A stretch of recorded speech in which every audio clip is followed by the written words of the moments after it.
y'umwijima irabizi neza yuko ibyo twatura bifite ububasha kandi birakora. Kandi mbabwiza ukuri ibintu byose byaremwe n'Imana birumva, nta kintu na kimwe kitumva. Iyo turiko turatura tubivuga rero bigira impact, birakora.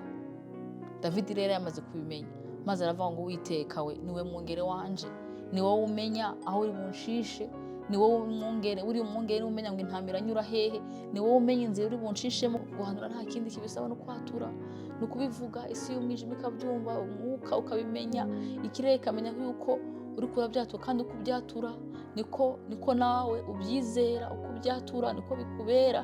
Buri gitondo uri byo kuvuga ngo sinzigira ngere ikintu na kimwe ciza nkena, kuko Imana yacu ishobora byose.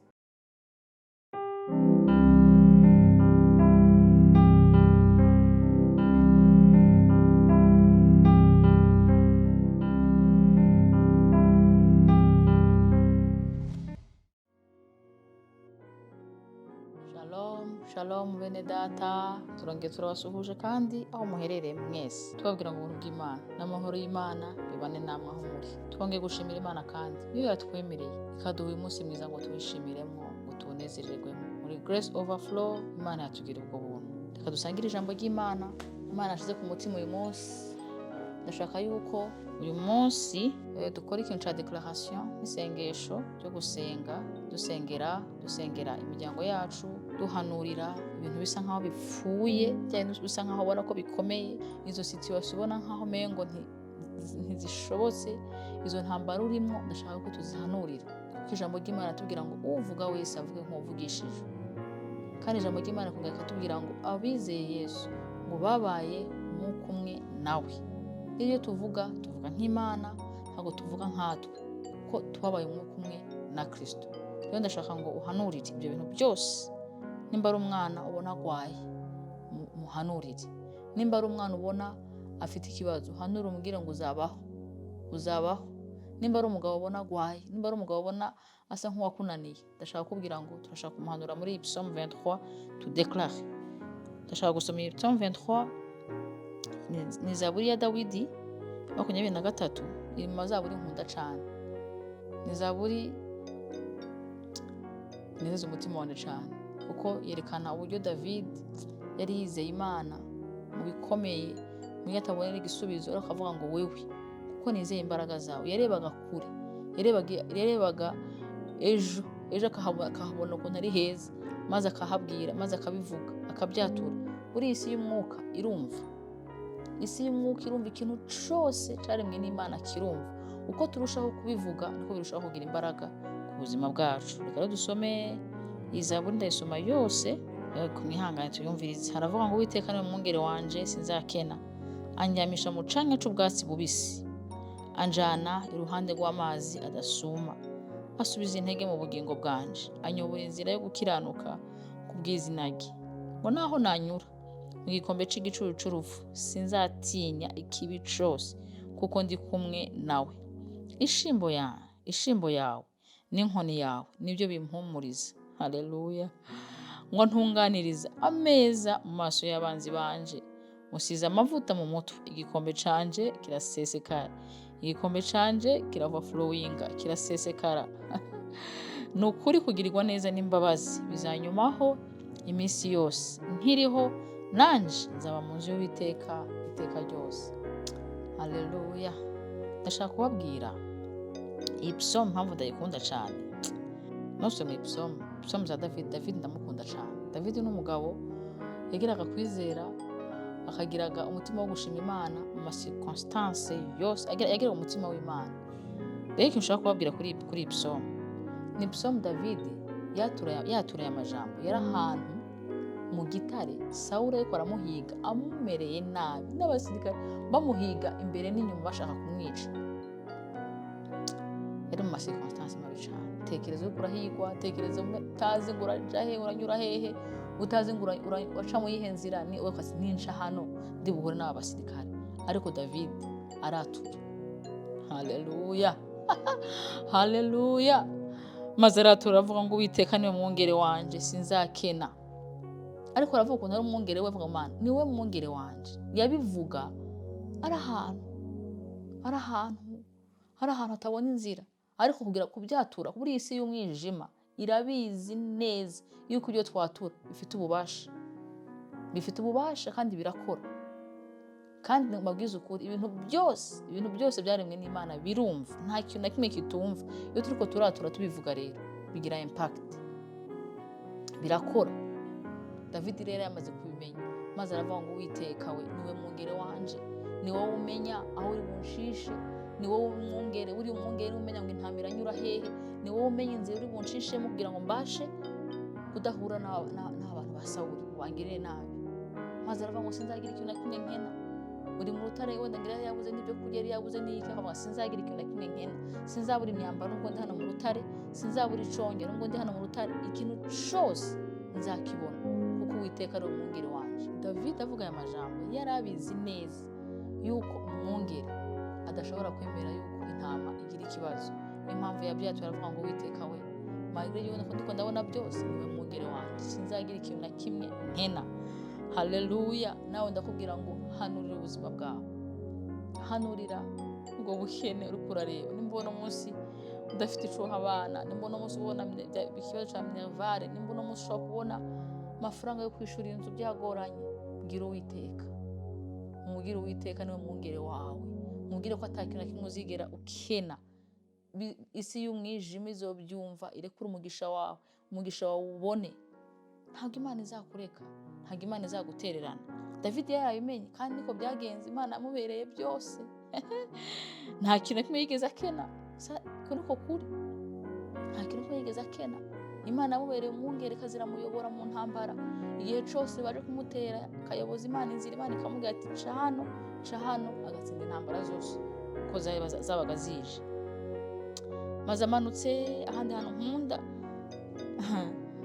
nkunda ashaka kuvuga ngo asubize intege mu bugingo bwanje, anyobora inzira yo gukiranuka ku bw'izina ryiwe.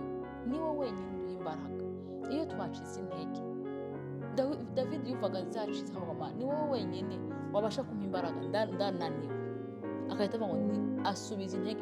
Yabivuga nk'ibihari kugira ngo bizi, kandi yabonaga yacitse intege. Yavuze ngo Mana ko nashize biragenda gute? Agahita yatuma ngo asubize intege mu bugingo bwanje. Ndashaka ngo tubwire Imana idusubize mu intege, twature, tubwire ibyo bintu byose nk'abagabo b'Imana baturaga. Dawidi niwe mugabo nabonye yari afite kwizera kudasanzwe. Asubiza intege mu bugingo bwanje, maze yamukamusubiza mu intege. Niwe wenyine yagusubiza mu intege. Amafaranga ntabwo yagusubiza mu intege, ababyeyi ntabwo yagusubiza mu intege, ariko umwungere mwiza ari we Kristo niwe wenyine wagusubiza mu intege, niwe wenyine wagusubiza mu intege. Ndakubwira ngo hanurira ubuzima bwawe, nubwo urambaraye uri aho hasi, nubwo bisa naho byanse. Umuririmbyi yaravuze ngo hanurira ibyawe, hanurira ibyawe, hanurira ibyawe, hanurira ibyawe ngo birongera bibeho. Hanurira ibyawe birongera bibeho. Guhanura nta kindi kibisaba, no kwatura, no kubivuga. Isi y'umwijima ikabyumva, umwuka ukabimenya, ikirere ikamenya yuko uri kurabyatura, kandi uko ubyatura niko nawe ubyizera. Uko ubyatura niko bikubera. Buri gitondo uri kuvuga ngo sinzigira ngere ikintu na kimwe cyiza nkena, kuko Imana yacu ishobora byose. Niko ndashaka kubwira mwene data. David yaturiye amajambo hano hantu yaravuze ngo, ahandi hantu yavuze ngo igikombe canje ngo kirasesekara uko ubw'izina ryiwe. Haleluya. Ngo maze ngo Imana ikantegurira ameza mu miranda ngo mu maso y'abanzi banje, igikombe canje kigasesekara. Yavuga ngo abanzi banje bose bangose, wowe Mana yanjye uzantegurira ameza miranda. Nzabona ungaburira, nzabona ungirira neza, nzabona unkura ahantu imbere y'abanzi banje, imbere y'umwanzi wanje. Abona igikombe canje gisesekara ubwiza, gisesekara ico wavuze, gisesekara umugisha.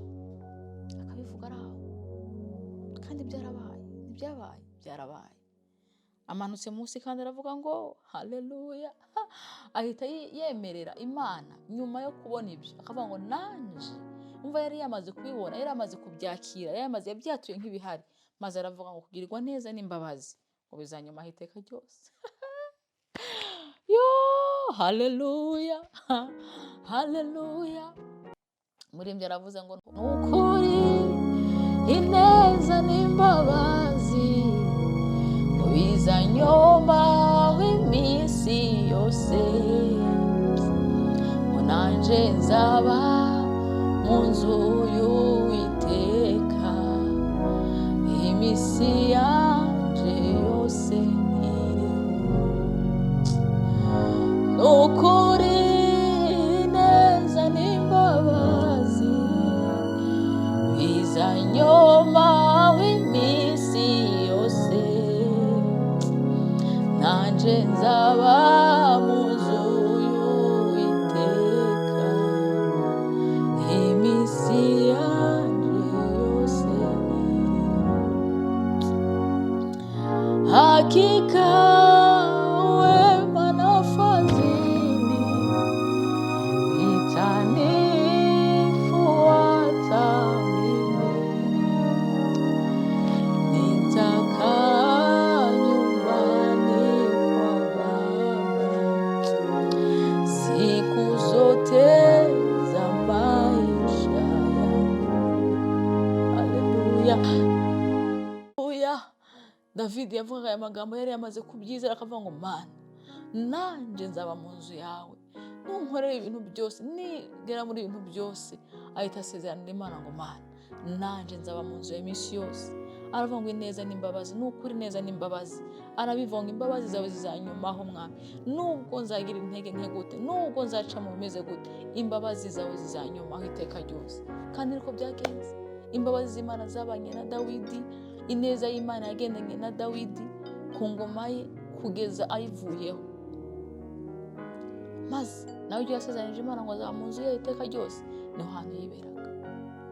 David yarazi kwatura ibyiza mu gihe kitoroshe. Niho handi yavuze ngo sinzapfa nzarama kugira ngo mvuge kugira neza kw'Imana. Aho yarabonye ibihe bigoye bisa nkaho gishobora kuba agiye gupfa, imyaka ibanye myinshi, maze aravuga ngo sinzapfa ubwo nzarama kugira ngo ntekereze abandi imirimo Uwiteka yankoreye ubwo ntari maze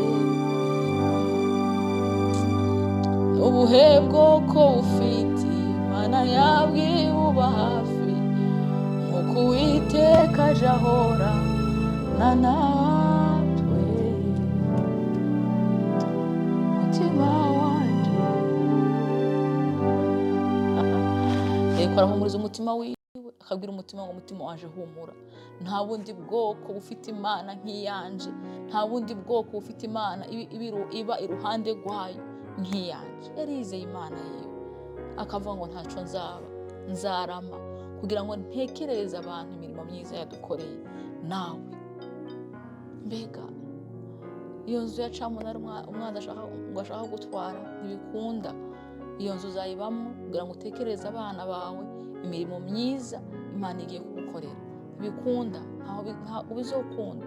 Komeza wature imbaraga z'Imana, komeza wature ubukuru bw'Imana, gukora kw'Imana. Ntago bazagutwara, ntago iyo nzu yawe izaja, ntaho umwana wawe azaje. Umwana wawe azabaho, umwana wawe azakira. Iyo ngwara arwaye atura gukira ku buzima bwiwe, ntaco azaba. Ngo umugabo wawe azongera abeho, abe muzima. Ubwo businzi azabuvamwo, umuzi ari muzima, ariko ntago twemera atura kuri ubwo buzima bw'uwo mugabo wawe. Ndakwinginga mwene data, declare Uwiteka niwe mwongere wawe. Nta kintu na kimwe ciza na kimwe uzokena. Sinzagira iciza na kimwe nkena. Yesu ashimwe cyane. Dawidi yari yasobanukiwe Imana. Niho hantu handi yavuze ngo abashaka Uwiteka ntibazagira iciza na kimwe bakena. Wowe rero urashaka Uwiteka, declare, hanurira, vuga muri autorite. Imana iri muri twebwe, Imana twarayizeye, Imana ni yacu, kandi tubyature. Nimba bitarakunda uyu munsi, ntibivuze ko bidahari, birahari. Bitegereze bizaba. Imana yo mu ijuru iduhana umugisha. Ico nkwingingira gusa ni ukubitegereza wizeye, udahagaritse umutima, kuko iyo yavuganye natwe ntabwo ibesha. niyo yonyine mana yo kwizerwa. Mana turagushimiye, tugushimiye yuko ubwoko bwawe nubwo banyura mu gicucu cy'igikombe cy'urupfu batazagira ikintu na kimwe batinya, kuko uri Imana iri kumwe nabo, kuko uri Imana iri mu ruhande rwabo. Mana turadeklara, turongeye turahanura ubuzima bwabo. Waravuze ngo ntituzaba, waravuze ngo ntuzatureka, waravuze ngo ntuzaduhana. Reka Mana ubwoko bwawe, reka Mana abana bawe ntubatererane, ntubareke, bambika imbaraga, bacira inzira. Kingura iyo miryango y'ubutabazi, kingura ayo marembo yo kugendererwa, kingura Mwami wanje, bakingurire ubuzuza umunezero, ahabuze amahoro ubaremera mu mahoro. Ubwo rugo Mwami, ubwo rugo rurushe ruremerewe, reka Mana usuke ubwo buntu bwawe, sendereza ubwo buntu bwawe, nengesera ubwo buntu bwawe. Humeka umwuka wawe Mwami wanje, kugira ngo ubuzima bwongere bugaruke Mwami wanje muri abo bantu basubiye inyuma, ababivuyemo. Ndavuga ngo Mwami wanje, reka bongere basubirane imbaraga zawe, reka bongere basubirane ubwiza bwawe, reka bongere basubirane kubaho kwawe, kuko ari wowe cubahiro cabo, kuko ari wowe cubahiro c'ubwoko bwawe, kuko wavuze ngo ntawakwiringiye azigera kugwa n'isoni. Turagushimiye ko uyu mugoroba ko hari ibyo uhaye ubuzima, ko hari ibyo uhembuye, ko hari ibyo ukoze Mwami wanje ku bana bawe, ubagarukanye Mwami wanje mu ruhongore rwuzuye imbaraga zawe. Urakoze Yesu, turagushimiye ko natwe tuzaba mu nzu yawe iteka ryose.